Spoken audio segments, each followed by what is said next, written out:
We're combining all the best old school wisdom with all the top new school methods to bring you the optimal way to coach and play the great game of baseball.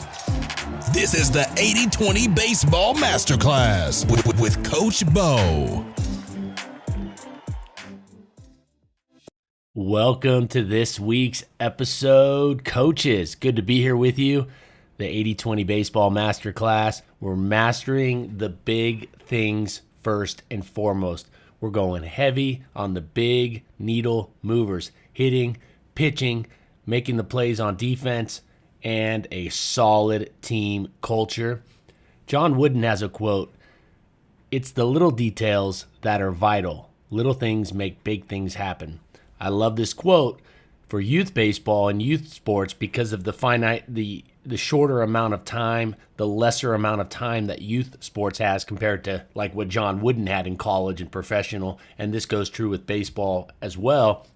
We need to be very clear in our understanding that youth baseball and youth sports, for the most part, is definitely not the same animal as high school, college, or professional. We don't have the same amount of time. We also have day jobs where college coaches, professional coaches, definitely even high-level varsity coaches, that is their day job. That is what they do, either all day long or a varsity baseball coach from about 12 o'clock or 1 o'clock typically for the rest of the day, and all summer long and all winter break long, they are a baseball coach. Youth coaches, we don't have that time, and that's okay. So we need to understand that. So we are big on the details. We are big on the details here. As long as they revolve around the big needle movers, we're mastering the big things first, the big deal, the big difference makers first, and then we're working from there when we have, or if we have time. Here's a great quote, speaking of quotes, from Bill Belichick. Quote, "My personal coaching philosophy, my mentality, has always been to make things as difficult as possible for players in practice. However bad we can make them, I make them." This is a good one. So Bill Belichick's basically saying, hey, my personal coaching philosophy, my mentality has always been to make things as difficult as possible for players in practice. However bad we can make them, I make them. Quote unquote, Bill Belichick. Now, we don't want to make them bad for players in terms of not having fun or miserable in terms of just, not a good time, but they should definitely be difficult in terms of challenging. We should not deprive, especially youth players, of success in practice, but we should start to look to make practices harder, more difficult. If you've been listening to this for the last 114 episodes, I've been very clear on this. I really, really, really, truly believe there's a huge competitive advantage just sitting there and also preparing our kids better for life in that we make practices a little more challenging from time to time, or a chunk of it or a big chunk of our practice more difficult. There are so many coaches in the baseball community. This has been widespread. I remember having this discussion with a professional baseball coach. I said, hey, why do you guys throw up those cookies in batting practice? Why do you throw them in there so soft? Why don't you throw any breaking balls? Why is it just straight 47-mile-an-hour fastballs? And he said, we want our players to be confident when the game comes around. We want them to get their rhythm and timing. We want them to get their swing down, but we want them to be confident. And I said, both of those I disagree with. One, these players are not getting more confident knowing that they're hitting these easy little league fastballs. They're not getting more confident. That doesn't boost their confidence. They're not accomplishing anything. They're just hitting these cookies, these easily thrown batting practice fastballs that are almost impossible not to hit. And two, how are you getting your timing down and getting ready for the game pitcher when that guy's going to throw 96 or 92? He's going to switch up his speeds. He's going to throw a changeup, a split, a curveball, a slider, and all you're throwing them is just straight. There's no adjustment involved. There's no adjustability that the player needs to make, the hitter needs to make in his swing and his timing. If you think this is a one-off message that I heard, this is a message and the thought process or the thinking for a long time in the baseball community, unfortunately. And nobody ever really sat back and questioned it. I shouldn't say nobody. Very few people sat back and questioned it, because if you went to any major league game over the last 100 years, you would see cookie fastballs. Now, what are teams starting to do? What are teams starting to do now? 175 years into baseball, what are they finally starting to do? They're putting pitching machines out there and they're firing some nasty stuff up there. They're throwing some crazy pitches, velocity, mixing it up. They are challenging their hitters before the game, and those are the teams that are in the playoffs now. So I found that, I stumbled across that quote by Bill Belichick, and it just aligns up with the 80-20 baseball philosophy, his coaching philosophy. Let's make practice more difficult than the game. Let's make it as difficult as possible for players. However bad we can make it, he says, I make it. Our players do not rise to the level of the competition. They do not rise to the occasion. They don't rise to the level of the game. They sink, they fall to the level of their training. So let's make sure our training level is up on the up and up. That doesn't mean everything needs to be super difficult. We should have some success, and we shouldn't start every drill off with drilling ground balls and hitting ground balls that players can barely get to or not get to at all. And we definitely don't want to make the practice environment unsafe. So there's that happy medium right there that we're always trying to balance on. Pitching clinic date. The pitching clinic has been moved back. I got family COVID issues. We got COVID running rampant through the family. So it's been moved back. I've had to push that back, take care of other obligations. As you know, I'm very upfront. Let's take care of our family and our loved ones first and foremost. So I'll keep you posted on that pitching clinic. It is in the background. I'm working on it behind the scenes right now, prepping that out. So a pitching webinar is slated to be happening here, moving it back a couple weeks, most likely here to beginning of February. So email me, coachbo@8020baseball.com if you're interested in that. And now it's time to get into part 2 of the great interview that I had with Ryan Pho. Ryan is a mental game coach. He's a baseball mental game coach. The things that we talk about, the things that he shares out, I think are just absolutely big needle movers, big difference makers, big deals. So we're going to get into part 2 here. I do apologize for my audio again. This interview, my audio didn't turn out great, but the good news is Ryan, his audio turned out phenomenal. It came through, recorded phenomenally, so that's great. And that's the most important part. All right, we're going to pick up where we left off with part 2 of the interview.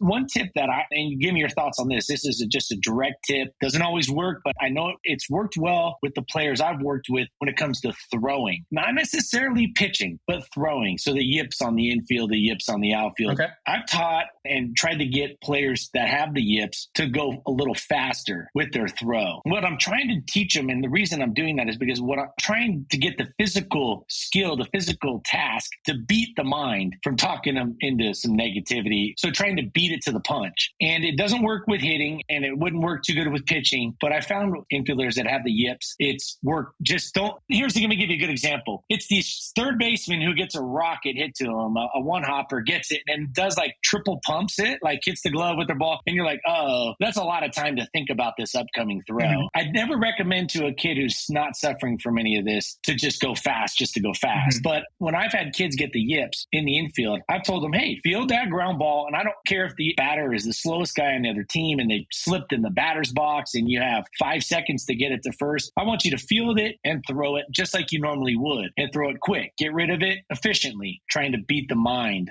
to the punch. I used to think, that was a great way to do it. Like what you're saying, beat the mind, prevent it from thinking. 100%. I see what you're saying. And I've tried it myself. Is there a better way, or is there a way that you would tailor that to better fit? Or I know what you're in that particular case, like infielders or catchers that have the yips. Somebody who's not a pitcher that has thrown. I know what you're saying. Yeah, just throw it. Just throw it as hard as you can and just do it and don't think about the consequences. I know what you're saying there. And I think that can work to an extent. But like what you said, it's not really applicable to hitting. And well, maybe it is applicable to the pitching, but just rushing things and making sure they're fast. It's almost like kind of trying to brute force thinking out of your mind. And it's kind of the opposite of my philosophy. And I'll tell you my philosophy when it comes to trying to eliminate anxious thoughts or overthinking or negative thoughts. My philosophy is kind of to just accept those feelings and to slow the game down and to engage in the present moment. And what you're talking about when you're talking about just do it, just throw it, just be quick with it, less time to think. That's in a sense engaging in the present moment. It's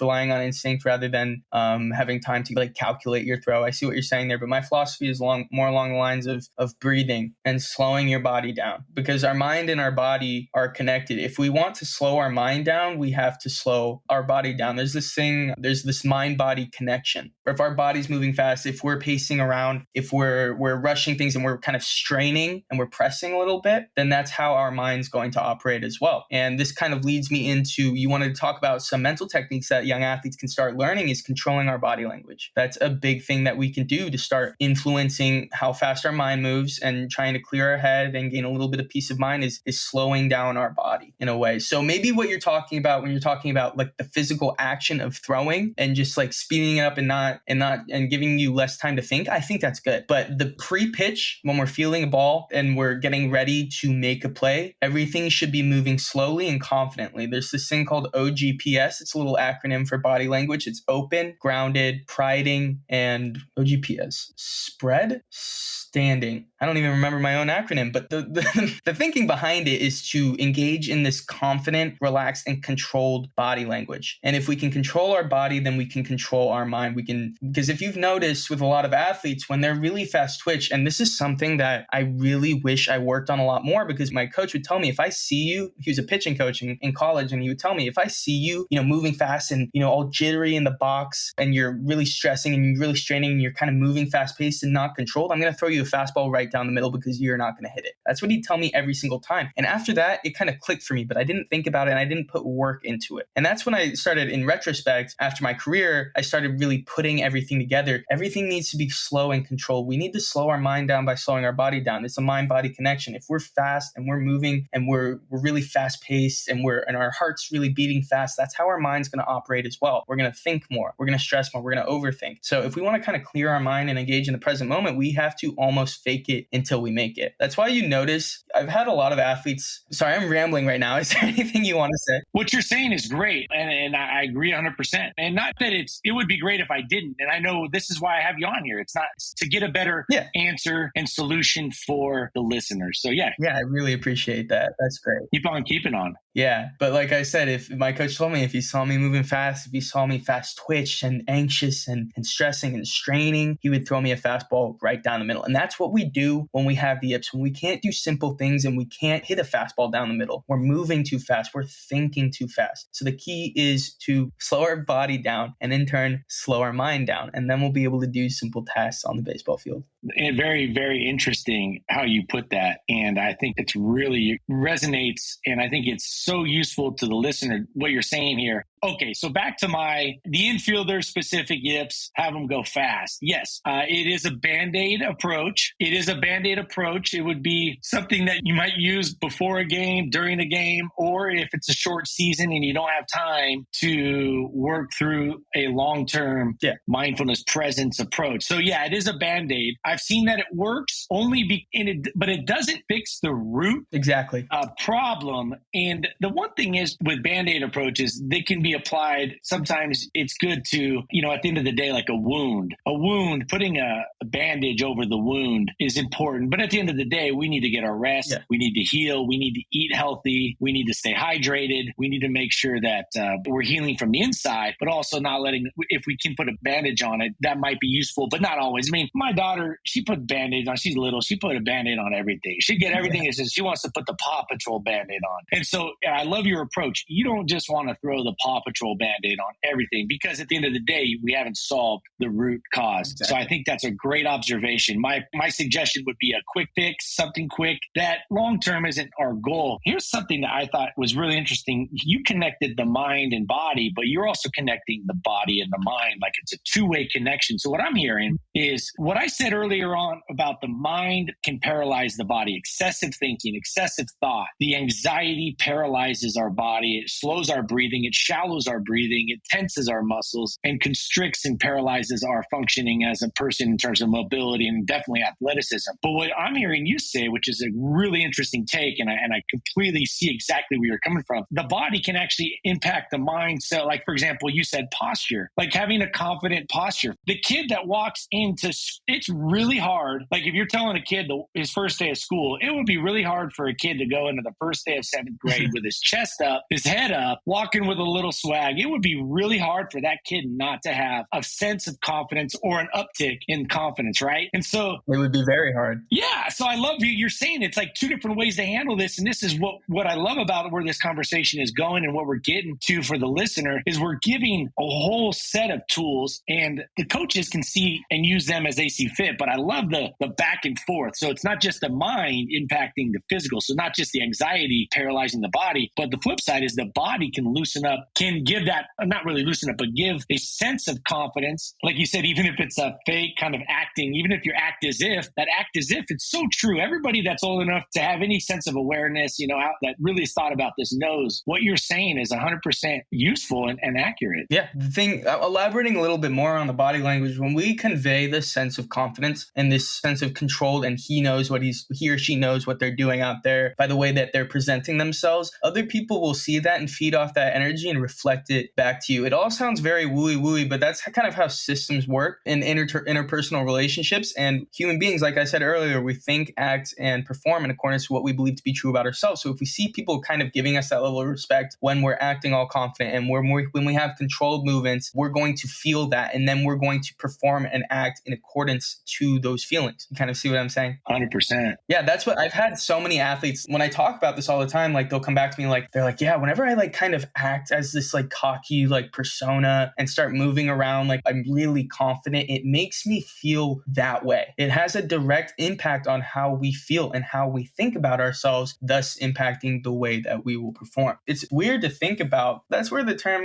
fake it till you make it comes from. How a lot of coaches sometimes will tell you, just act like you have confidence up there. And that's a good thing too, because there's nothing bad that can come from acting and faking confidence. It's much better than behaving like you have no confidence. Let me jump in and ask you, what is that? So you have a coach. What does that look like? Okay, so the coach is telling his players, act like you have confidence. What are a few tips that you as a coach could share, action items that they can share with their players to get them physically in a better or more confident position? In a more confident state, body language 100%. And affirmative phrases, anything positive phrases like we were talking about earlier, but again, teach them how to do those things. And when you're specifically talking about confidence, or are you talking about other ways that we can use mental techniques that they can start using to perform better? The fake it till you make it. What would be, what you're telling, would the coaches say, hey, stand tall, chest up, kind of walk? You're talking about the specific body language. Yeah. So open, for some reason, I cannot remember the S. I don't know why. Let me look it up really quick, but I know the other three. That's the thing with acronyms, Ryan. These acronyms, that's the thing, they're so great, but then it's like, I was having this conversation with some folks that I work with. The acronyms, there's just so many of them and they're great and they're very useful with remembering things. And I use them frequently. And the trade-off is that you do have to recall, because it's not right there in front of you, the word, you have to recall what what that letter stands for. So, and we have so many acronyms now, it seems like. And in fact, the other day, I swear I heard an acronym that was the same acronym for 3 different things. And I'm like, oh, this is problematic. It was like a 3-letter acronym. I'm like, oh, that's something I've heard for 3 different meanings. So I'll just give the OGP. So the O is open. We want our stance like open. If we are conveying this kind of open like body language, we're going to feel that energy proportionately. If we're standing like narrow, that's more of a kind of reserved feeling. It's more of a like unconfident feeling. The P is priding. So chest up, shoulders wide apart. You just get your chest up and you just act proud of yourself. And then grounded. G is for grounded. So you're not bouncing up and down. You're not moving super fast. Oh, the S is slow. I can't believe I forgot that. So the O, open. Have your stance open. The G is grounded. Make sure you're rooted in the ground beneath you. You're not bouncing up and down. You're not moving too far off the ground. Priding is the chest up. And slow is the last one. Moving your body in a controlled and almost like slow motion manner. Just slowing down our body and in turn slowing down our thoughts and the overthinking that comes with it. I'll put that in the show notes. And it's not just body language that impacts the way that we think, it's our breathing too. When we start thinking and we start overthinking and we start like overanalyzing things and thinking about negative thoughts and negative self-beliefs, our heart starts racing, right? We start tensing up our muscles. We start straining ourselves. We're like, we really need to do this right now. I need to get this job done. So you're really like straining yourself because you want to ensure that you make this throw or that you hit this pitch down the middle on a 3-1 count. And we really kind of strain ourselves. So a way that you can mitigate that that and mitigate the overthinking and the pressure and the straining is just simple breathing. Just simple breathing. And what it does is it relaxes the muscles in our diaphragm and in turn, gets oxygen to the rest of our body. And if we're tight in our diaphragm, we're going to be tight in our muscles as well. So if we can loosen our diaphragm, we can in turn loosen the muscles throughout our body. So pranic breathing, there's a specific set breathing that I want coaches to kind of know. And these are all super, they're not super advanced sports psychology exercises, like mental performance exercises. These are things that you can teach an athlete on the spot right there or before practice, like pranic breathing, like body language, like feeling the senses in our body to engage in the present moment. These things are really, really easy to do. So pranic breathing is a set breathing. And what it does is it kind of, so it's all, you breathe in for 6 seconds through the nose, you hold for 3 seconds, and then you breathe out for 6 seconds. And the important thing to know is to breathe and let the air flow into your stomach rather than flow into our chest. For some reason, as humans grow older, they start bringing all the breath and the air into our chest. But if we breathe into our stomach, it better spreads the oxygen and increases blood flow. So pranic breathing is 6 seconds in and then 3-second hold and 6 seconds out, making a shh sound. And breathing is so underrated. It's so crazy. And it's just a simple thing that you can do to improve your in-game performance, the way you think about yourself and clear your mind. Yep. And it's so crazy. Coaches all the way, all around, they're like, yeah, just breathe, just do a quick deep breath. And that's good. But there's more specific, proper ways to breathe to better influence the feelings in your body and the feelings in your mind. And you see, I want to use this example in professional baseball for the Boston Red Sox, JD Martinez. I'm sure you're aware of JD Martinez. He is huge on the mental game of baseball. He journals every single at bat, and he does this set breathing routine before each and every single at bat. He looks at the barrel of his bat. He takes a huge deep breath into his stomach, and then he lets it out with his eyes closed for about 3 to 4 seconds each. And he started teaching this to Rafael Devers, the third baseman for the Boston Red Sox, and he started doing it too. So you see these impact that these little mindfulness techniques have on the highest levels of the game. And you look at that, and I get angry when people don't know about that and aren't practicing those things too. You know what I'm saying? Absolutely. You got me thinking. I want to come back around to this. I think this is something that needs to be systematized. What I mean by that is we have a throwing routine that we just expect kids to, or a warm-up routine physical, and this is how we do this, and this is how we take a lead off, and this is how we run the bases, and these are our signs. We have all these systems in place. I think we need to start systematizing some of these approaches. Now, I know a lot of people will go, well, each kid's a little you know what? Humans are humans. And there's a lot of there's commonalities across the board that would work. These things that you're recommending would work with every single player. Now, to some extent, to more with some than others, of course, but the breathing technique, what you just described, your 6 second in, 6 second hold. Now, you said 6 seconds in, 3-second hold, 6 seconds out. 3-second hold, 6 seconds out. So 6-3-6. And that goes along with some of the box breathing here, the 4-4. I've tried different things. For me, what's good for just me personally is that 6. I like the 6 in, hold for 3 or 4. It's perfect. That works good. I know some people will do a 4 and 4, 4, but at the end of the day, if you're a second off or second here, each player will kind of find a rhythm, but doing it should be systematized. Now, what do I mean by that? You mentioned JD Martinez. Now, JD Martinez and so many hitters, I have a video on my website where in his first at bat in the major leagues, Wander Franco takes a deep breath. And I pointed out, I said, this is his major league debut. This is his first at bat. This is right before the first pitch. He's been touted. He knows everybody's going to watch this at bat, either on video or live. His focus was look at the barrel, take a focal point, take a breath. But it should be systematized. I think coaches should take more control of this and say, hey, I want all of you to do something of this sort. And maybe you give them a little leeway within that, give them some parameters. But I want to see a deep breath. I want to see a focal point on your eyes. And I can't go without saying I got to give a huge shout out to, and I know you're familiar with this name, Ken Revisa. Yep. I'm looking at the original book, Heads Up Baseball, original copy of Heads Up Baseball from the early 90s. Ken Revisa was somebody that I studied under for probably as much as any athlete could have, because I got him in high school, and my Hall of Fame high school coach brought him in because he was a Southern California guy, and I was in Southern California. He brought him in. So many he wasn't working with high school teams. He was working with college and pro and Olympic teams. But he came to our high school and worked with us a little bit. Then at at Long Beach State. That was his number one school. That was the number one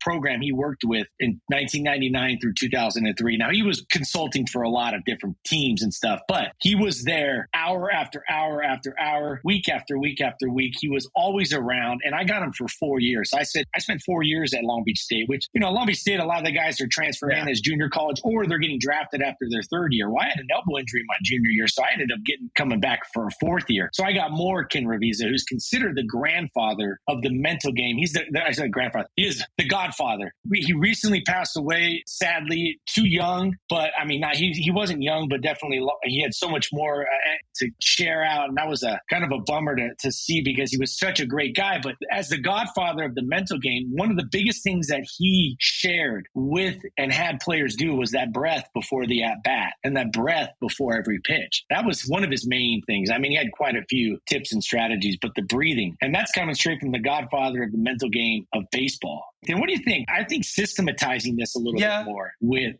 so it's not something like, it's not a patchwork thing like, I have this kid in the middle of the sixth inning, like I'm going to tell him to breathe. I think we need to make this more of a routine. What I mean by system is routine. I think we need to make a routine out of more of these things. What do you think? So a big thing that I talk about is having an action plan and a game plan, a personal game plan. And I don't mean like the physical side of baseball or sports in general. I talk about having certain plans or routines ready to go in reaction to adversity or pressure situations, or situations where you feel you've lost confidence or you're feeling, heavy anxiety, and having tools that you can use like in your toolbox to mitigate the effects of those, get you back into the present moment and get you back in and focused on the game. I was speaking on the note that you were saying, like systematizing it, and, it'll be hard because everyone's different. Two things I want to talk about. Number one is that the beauty of the mental game is that there's a multitude of solutions for a single problem. So if you're lacking confidence, you can start journaling. You can start writing affirmations. You can start, having a confidence card, writing down all your achievements and what you're good at, or just the body language. There's so many solutions. You kind of see what I'm saying there. Mm-hmm.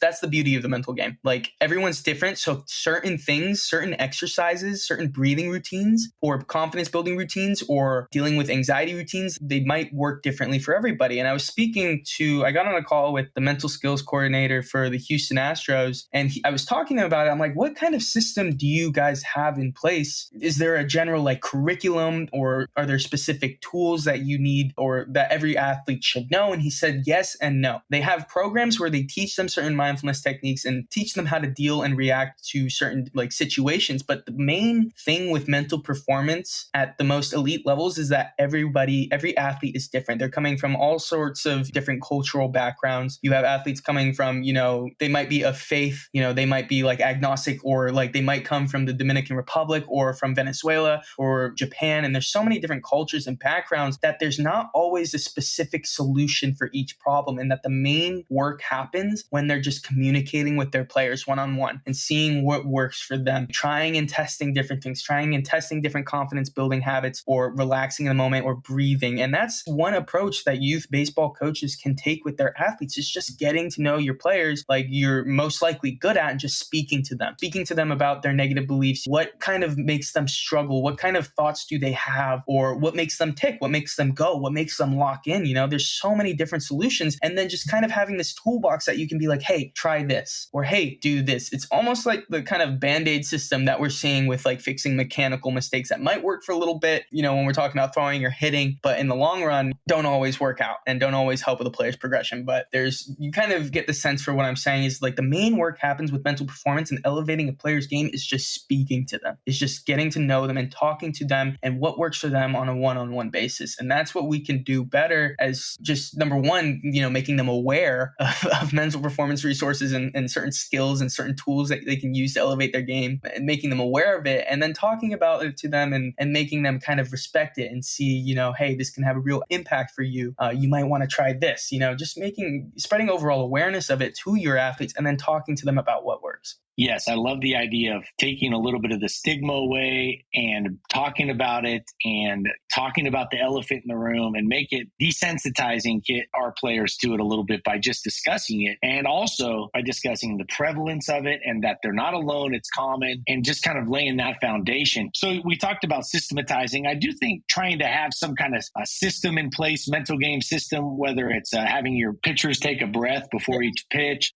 or your hitters do a breath. Now, how that looks looks when they do it. Is it as they're walking up to the plate? Is it right before they get into the box? Is it right before the pitch? Is it right before they get their grip? Is it after they get their grip on the mound? I think that will be tailored, and each player will find something that works better for them with the parameters. The goal is the same. The problem is the same. The solution has a little bit of a variation. Yes. You know what I believe really helps get to know players better? So you were recommending to youth coaches with the limited amount of time that we have to get to know our players better so we can provide more specific and more personalized and more accurate solutions for them, tailored more accurately for their needs. Well, what I really truly believe is that if we can systematize the physical part, like our drills and our routines, like the throwing program and the dynamic warm-up or the warm-up routine or the setup of a drill, going through a drill, the batting practice routine, if we can systematize that, and what I mean by that is players they know the routine, they know it's automatic, it's on autopilot, they know how to set it up, they know what's expected, they know how to do it, they know how to complete it, they know what the goals are. Doesn't mean they're going to do it perfectly, of course. There's going to be a lot of errors. They're going to make mistakes. That's not the point. The point is, as coaches, we don't have to sit there and order them around and tell them, all right, next person go. All right, next line of players, now you go on your stretch. All right, that's been 10 seconds. Let's switch the stretch, or that's 30 seconds. They should be on autopilot as much as possible. So as coaches, we can build better rapport and get to know our players, because if we're running practice, we're in practice. We can't work on our team when we're working in the team. We need to work on our team and work. And so what you're saying, I love it. And it goes with the message that I've been sharing, is that we want to get things, we want to have fewer drills, fewer physical drills, and just don't have 3 different batting routines for you.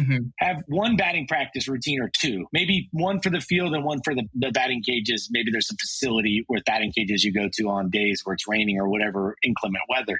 Have that so you don't have to continually explain to them the steps, the rules, the safety procedures, and all that. So it gives you as a coach, it gives us as a coach a lot more time to build connections and really dig deep. What you're saying, dig deep, so then we can present better, more accurate, more personalized, individualized solutions. And I think one concern that I can see with a lot of coaches listening to this right now is, number one being that our athletes are just kids right now. And that, you see them on the field and they're running around, they're having fun, and they're joking around with each other. And it's just about the game of baseball right now. And it's to compete and to have fun. But at a certain point in their career, they will start to feel feelings of anxiety, of low confidence. Well, hopefully in an ideal world, never, but they will start to feel these things at some point. So it's worth it. It is 100% worth it to introduce these key concepts regarding mindfulness and mental performance to them at a young age, because not only can it help them manage, feelings of self-doubt and anxiety and low self-esteem and low confidence, and not only can it help them manage those things in games and competitions, but it can also help them in life, because sports is a lot like life. Baseball is exactly like life. We're going to fail 70% of the time. And I just think that it is of the utmost importance to introduce them to these concepts at a young age. That's kind of because I've been thinking about it a little bit, and it's hard to get that message across, especially to coaches who don't have a lot of time and resources to do those things, or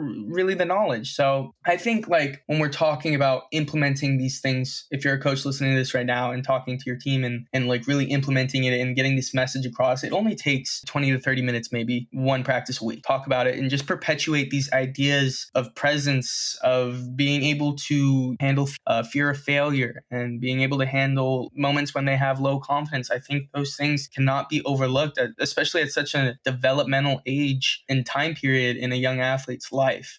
I think it's very astute of you to bring up what I think is definitely a common thought, or as the listeners are listening to it right now going, well, they're kids. Why do I, Coach Bo, Coach Ryan, why do I got to get into this with kids? I got 9U, I got 10U, I got 10-year-olds. Why do I have to get into this? Trust us, coaches. This is absolutely a big deal. With our state of mental health in society, it's a bigger deal now than ever. So I work a lot with high school students, and I don't go a day or two without getting an email from us. These are 15-year-olds, 14-year-olds. This is not that far from a 10U, 11U. This is a blink, and they're checking into mental health hospitals. They are not getting therapy. That's been done now for years. I'm talking about they are checked in to therapy and rehab for mental health. I'm not talking about one-offs. I'm talking about this is a big, huge deal. So mental health is a huge deal. So if anything, we talk about it. Ryan, I hit on this a lot lot. Youth sports should be a fun vehicle to get kids better prepared for life in a much more fun and enjoyable way than a textbook and, a chalkboard or a tutorial video. It should be a fun, it's gamification, it's fun, it's, they're out there, they're outside, they're working with their peers, they're having fun. The whole thing is, it's a much more enjoyable environment to learn about life than many of the alternatives, that being sports, in this case, baseball. And it really is a microcosm of life. It's really baseball is a great training ground for what life is going to be like as an adult. So with that said, at a minimum, even if you don't think that the kids at 9, it's going to make a huge deal on the scoreboard for a 9 or 10-year-old, it will make a difference. I guarantee you that. And I know Ryan will back me on that. But it's also, what are we doing for these kids in the long term? Because even the best of the best, like I mentioned, Jared Weaver, one of the best players I ever played with, he's done it. He wasn't even 35, I think, and he was done. That's a lot of life to live. Even the best. And most kids are done at high school or before or in college or whatever. They're done and they have way more of their life left after they play than they did before. And so what are we doing as coaches to get them ready? I think we're wasting a golden opportunity if we don't use sports, which is a fun thing for most players and can be a lot more fun with these mental health strategies. So at the end of the day, I think at a minimum, just know that whatever you're giving them out there on the field to practice. So I share that with you. And Ken Revisa, I talk to players that are teammates of mine from college, and I share with them some of how things are going on. I go, hey, you know what I use more than anything from college, from my degrees, my bachelor, my master's degree, all that stuff, and everything I learned in terms of all these other skills, is the mental game from Ken Revisa has helped me more in life than it probably ever did help me on the field. And it helped me on the field, but it has just continually helped me in life. I know that brings about a passion of yours and a passion of mine, but I think that's very astute with what you said. Is like, I just want to make sure. When we got on, before we got on, I said, Ryan, we're gonna have listeners go, why is this important? Or I know it's important, but how important? This is a big deal. This is a massive, massive thing. But with the time frame that we have, in terms of how many practices a week and things, I know there's some strategies, or I should say, some of these things we can't get into it as deep, but there's definitely some stuff that we can start getting into and kind of exposing it to them. And I think, Ryan, that's what you're sharing, is we need to start exposing our kids to the mental game and mental health and some strategies. Is that a fair assessment? Run with it. Oh, you're spot on. That completely corresponds to what I believe. All right, that is where we are going to splice away from the interview. Next week, part 3. In my opinion, part 3 is the best part of all 3 of the trilogy, with our interview with Ryan Pho. So we'll see you next Tuesday when the next episode goes live, our weekly Tuesday episode publish. And until then, take care of yourself, your health, take care of your families, your friends, and go out and do your part to make the baseball community a much better place by being a much better coach. Take this information out there, use it, test it, try it out, see how it can fit into your coaching game. And we'll catch you on the flip side. This has been the 80-20 Baseball Masterclass. Take it to the field.